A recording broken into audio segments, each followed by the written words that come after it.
Hello students, myself Maitri Dave, and today we are going to discuss about a topic which is classification of building. But to be precise, we are going to discuss the classification which is based on the occupancy. So let us first understand how we can bifurcate the classification of building. It can be of two types, based on the occupancy and based on the structure. So let us start with the based on occupancy first. So here various groups are defined. Here you can see in the screen that Group A denotes the residential one, Group B denotes the educational one, Group C is for institutional, Group D is for assembly, Group E for business, Group F for mercantile, Group G for industrial, Group H for storage, and I for the hazardous one, right?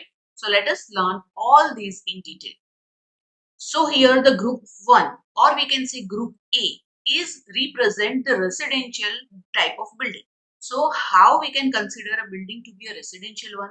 So the buildings which are provided with the sleeping accommodation for normal residential purposes with or without cooking or dining or both the facilities except any buildings classified under group C.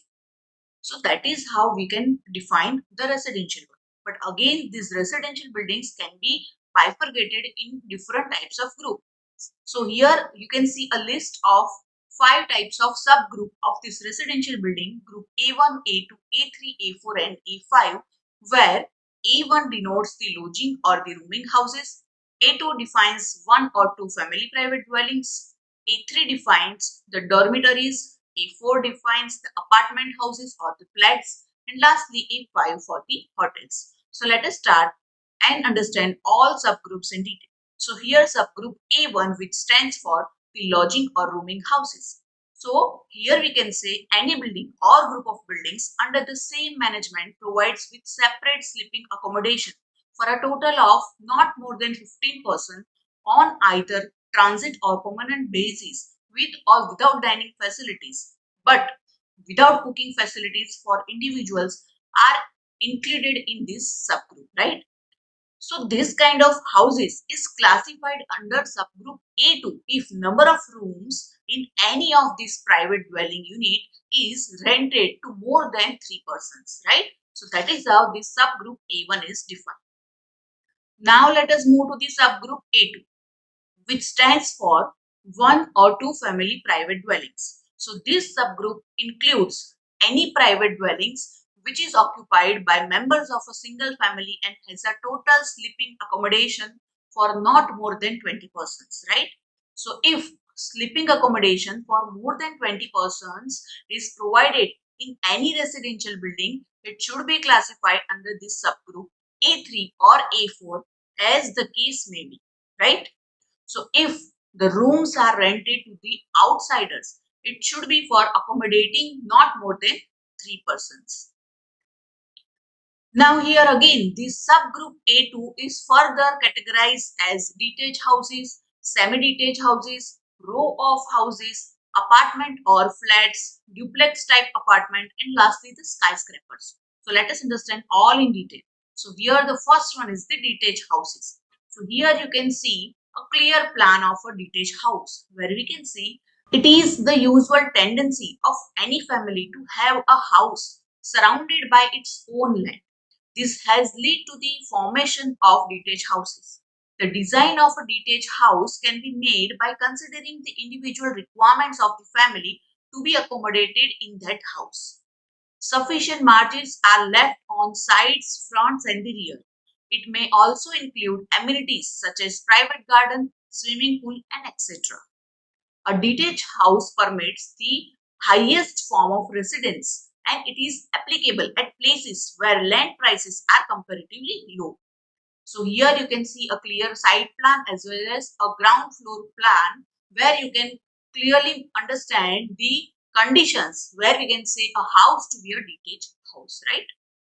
Now let us move to the second one, which is semi-detached house. So here what is the difference?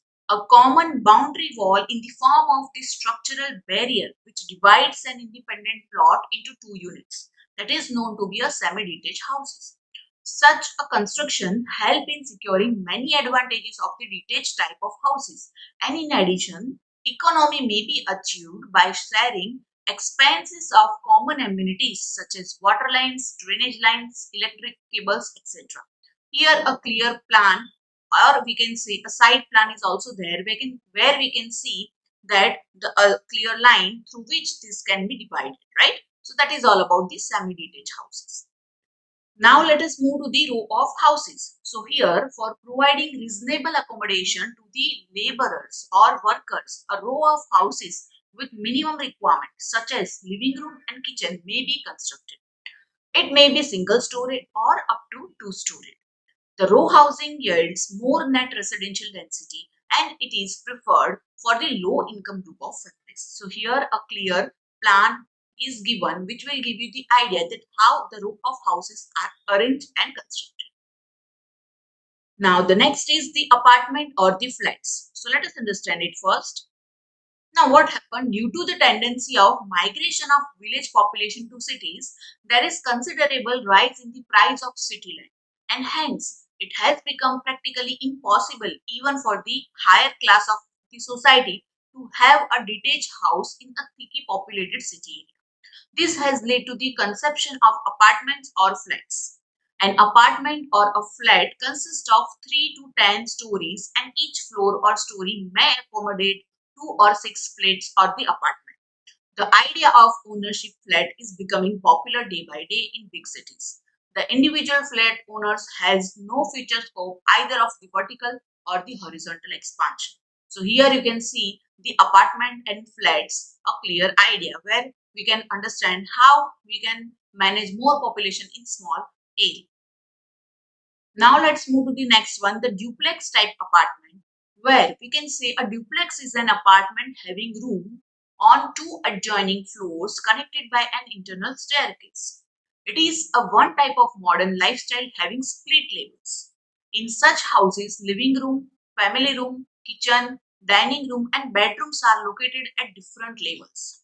In multi-storied buildings, this can be so arranged that corridors fall on the alternate floor or even beyond. Along with good elevation, split level has advantages of privacy, more air and light, and more internal space with the vertical movement from adjacent level of only half the height of the floor to the ceiling. This is a clear idea where you can see the duplex types of apartment in this image. Now let's move to the last one, which is skyscrapers. So the growing need of land and consequently the sudden shooting rise in price of land in the big cities further lead to the conception of multi-storied building, or as they popularly known as the skyscrapers. As it always happens, the subject of skyscrapers is also divided between two schools of thoughts. Some town planners favor the idea of skyscrapers while the others do not agree on this point. So again, it is a point where we can make a huge debate, right? So that is the concept of skyscrapers. So these all are fall under the category of subgroup A2, which is all about one or two family private dwelling. Now let us move to the category 3, subgroup A3, the dormitories. So this subgroup includes any building in which group sleeping accommodation is provided with or without dining facilities for persons who are not member of the same family in any one room or a series of closely associated rooms under joint occupancy and single management. For example, we can say the guest house dormitories, schools and colleges dormitories and military barracks. So here you can see a clear image of this dormitories. Now let's move to the subgroup A4 and A5, which is apartment houses and the hotels. Now how we can consider a flat. So this includes any building or structure in which living quarters are provided for 2, 3 or more families living independently of each other and with independent cooking facilities. While in the hotels, what happens? This includes any building or group of buildings under single management in which the sleeping accommodation with or without dining facilities is provided for hire to more than 15 persons who are primarily transient. For example, we can say the hotels, inns, clubs and the motels are the example.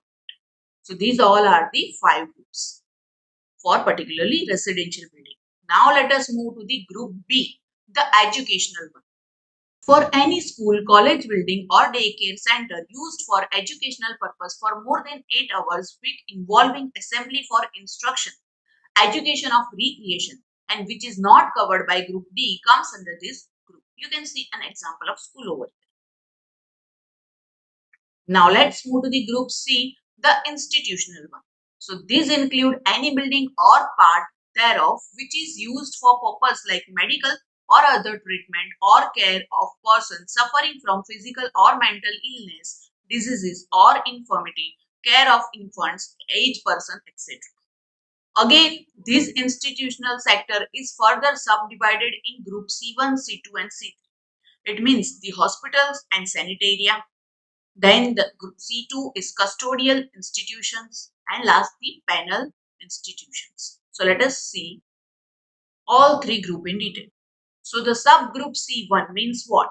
The subgroup includes any building or group of buildings like hospitals, clinics, sanitaria, etc., which is generally used for housing persons suffering from physical limitations because of health or age. Now the second one, subgroup C2. This group includes any building or group of buildings like orphanages, homes for aged and infirm, etc., which is used for the custody and care of the persons such as the children and the aged person. Now the last one is the subgroup C3. This subgroup includes buildings like jail and the prisons and the mental hospital, and the mental sanitaria and the reformatories, etc., which use for housing persons under restraint or who are determined for penal purposes, or we can say in which the liberty of inmates is restricted, right? So that's all for this subgroup C1, C2 and C3.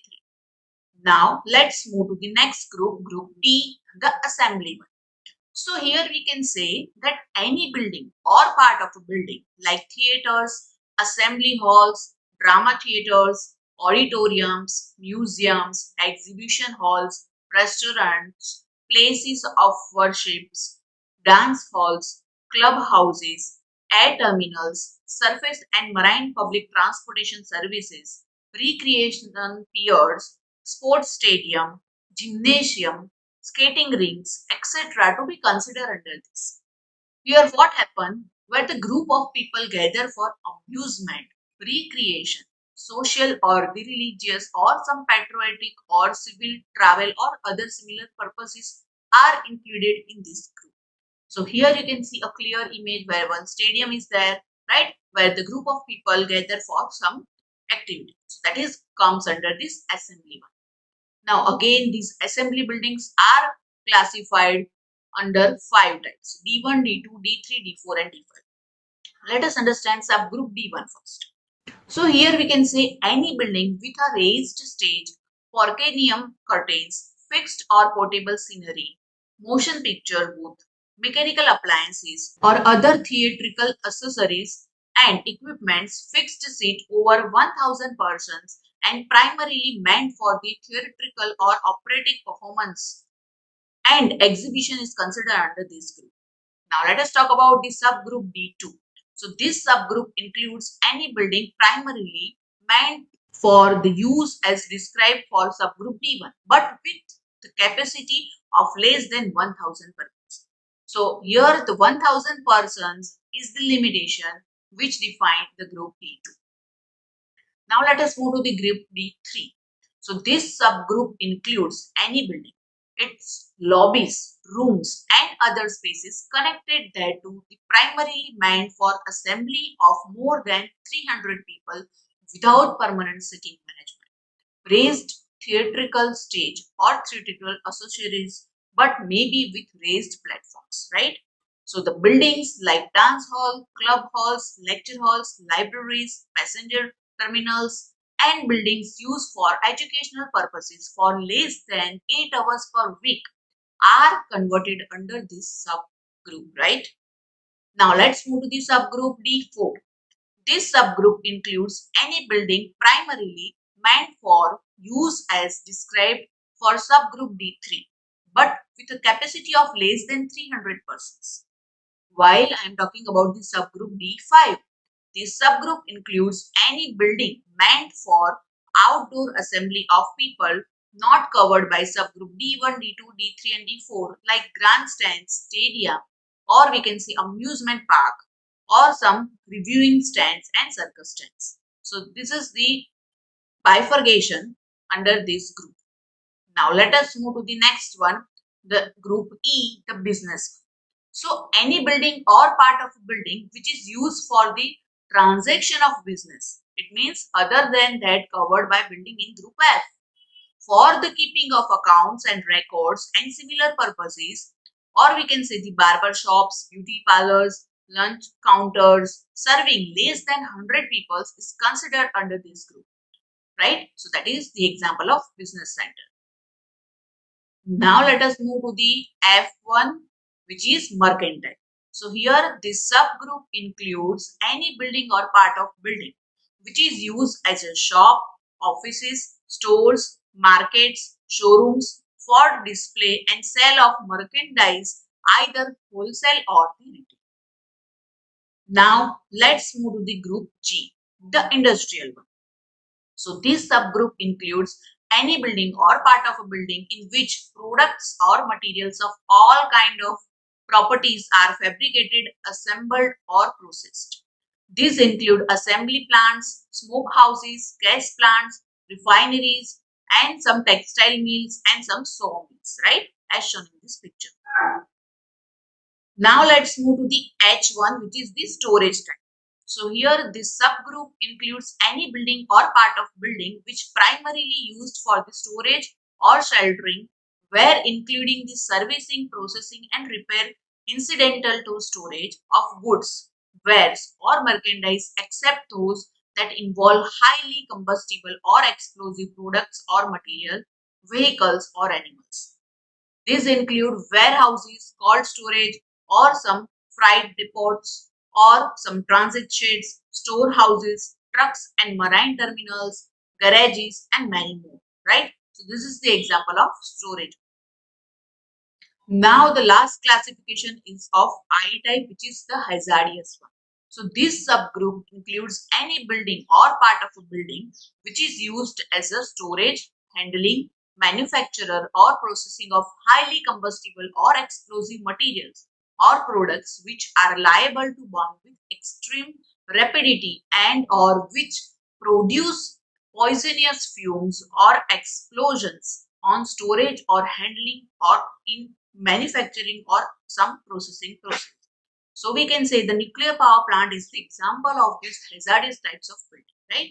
So with this, we have understand the hazardous type of building, but here this group include the buildings which has some typical uses. So here we can categorize the first one is the storage under pressure of more than zero point 0.1 Newton per mm square and in quantities which is exceeding 70 meter cube of acetylene, hydrogen, illuminating and natural gases, or we can say the ammonia, chlorine, sulfur dioxide, carbon dioxide, methyl oxide and all gases subject to explosion, fume and toxic hazard. Secondly, we can say the storage and handling of hazardous and highly inflammable liquids. Third is the storage and handling of hazardous and highly flammable or explosive material other than the liquids. And the next is the manufacturers of artificial flowers, synthetic leather, ammunition or explosive on the fireworks. So with this we have understand all these groups from A to I under the classification of based on occupancy. I hope you all understand these all groups in detail.